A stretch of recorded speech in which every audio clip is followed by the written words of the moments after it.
Okay,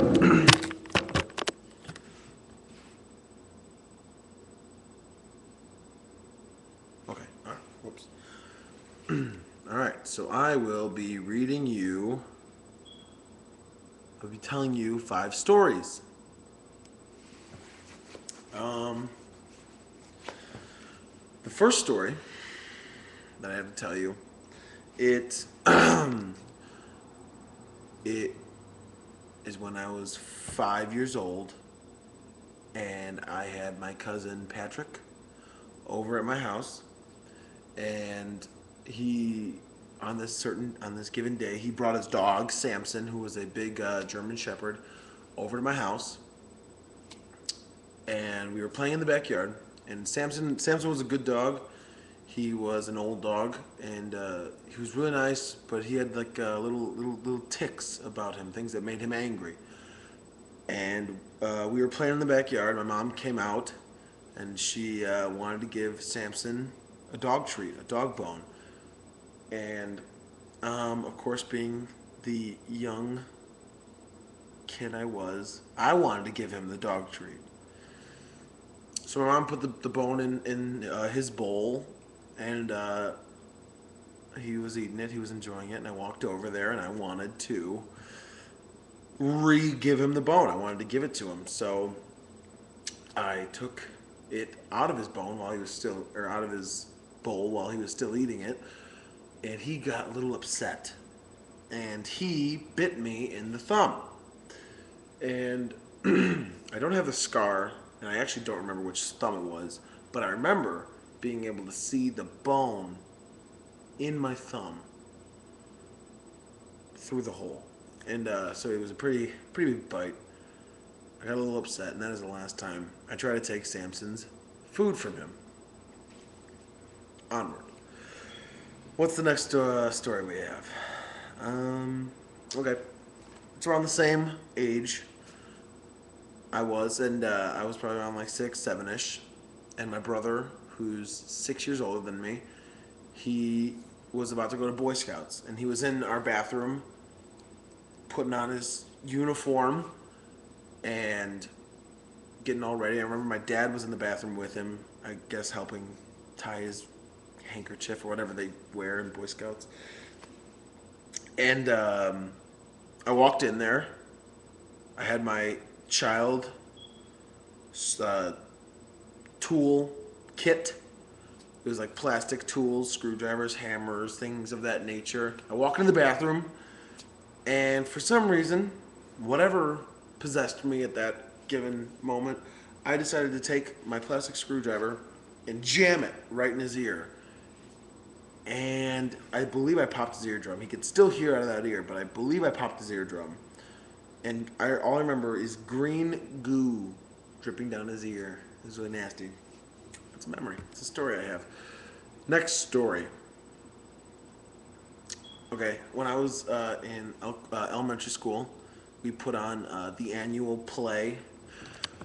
For this play, we decided to do something that involved dancing as well. And me, I wasn't very good at dancing. So the play we did, the musical dance, whatever it was, I don't really remember. It involves swan diving, which if you've never swan dived, what that dance move is essentially you leap off of something and you do like a swan motion. You leap off and it's very majestic. And I remember we did it and I was really excited. You know, I not necessarily for the dancing aspect, but I love being on stage. And so the whole line, they came around and then they jumped off these 2 boxes and you did the swan dive, and everyone had their chance to do the swan dive. And for some reason, the director of this play, they decided to put the boxes that you leaped off of pretty close to the stairs that go down the stage. I don't know why. It comes to be my turn. I get to swan dive, and I go to swan dive. I overestimated the jump. I went a little far, stumbled, and then I went down the stairs.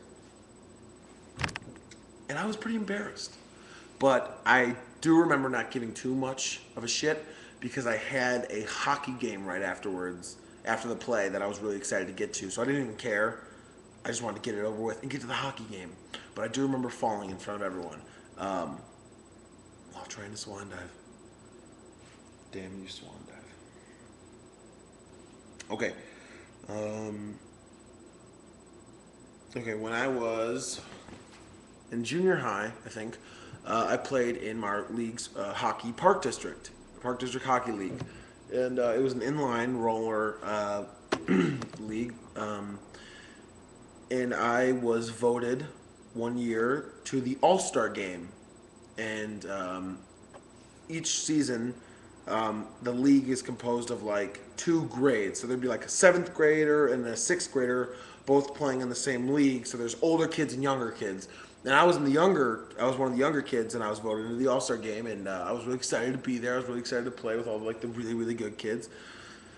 And I played defense in this game, and the score was 0-0, and I got past the ball, and I took a shot, and I scored, and I got the first goal in the game, in the All Star game. So it looked really cool, and I was like, an All Star. And I went down for this sweet move. I'll show you. But essentially, I went down on one knee while still rolling, and I did one of these, like, yeah, I scored, and I fell. So I'm not. You could see a theme coming of this. I'm not very graceful. So I fell, and it was pretty awesome because I still scored, so I didn't really give a shit. On to the last story. I know you're loving these, whoever's watching this. Okay, last one. The other day, I had to meet a friend over at the local Whole Foods. And surprisingly, the Whole Foods is really, really close to my house, but I have no idea where it is. So it's probably like something like 4 blocks away from my house, but I did not know where it was. So she told me which intersection it was at, and I wasn't very familiar with the intersection, but I was like, I'll figure it out. So I started walking towards it, and it was the same day that the president of China was in town for the Tibet rally or whatever. And so there were on this one corner. I was struggling to find the place. I couldn't find it. I was getting a little aggravated because it was cold outside. On this one corner, on this one street corner, there was like 6 or 7 cops.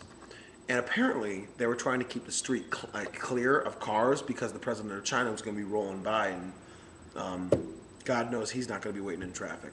So they had to keep the street clear. No cars could turn onto state. So I was like, who knows Chicago better than a cop? So I walked up to a police officer, and I was like, hey, do you know where the Whole Foods is? He's like, no, I don't really know where it is. And I was like, all right. He's like, oh, no, I don't know where it is, this and that. And he's trying to help me. But apparently, this guy had a pretty important job with directing cars to go the opposite direction. He was supposed to tell them to not turn on the street. So he's preoccupied with me, trying to help me figure out where the Whole Foods is. And this huge garbage truck turns on the state. And everyone starts freaking out. They're like, Frank! There's a garbage truck on state! And he's getting yelled at. And this guy does not stop helping me. I'm like, dude, do your job. And he's like, ask that guy. He should probably know. I'm like, let it go, man. Just get that garbage truck off of state or whatever. He was getting yelled at, and he still wanted to help me figure out where Whole Foods was. So he was a good cop. I liked him a lot. He was a good guy. I probably got him fired. Anyway, that is my 5 stories, and I hope you liked them.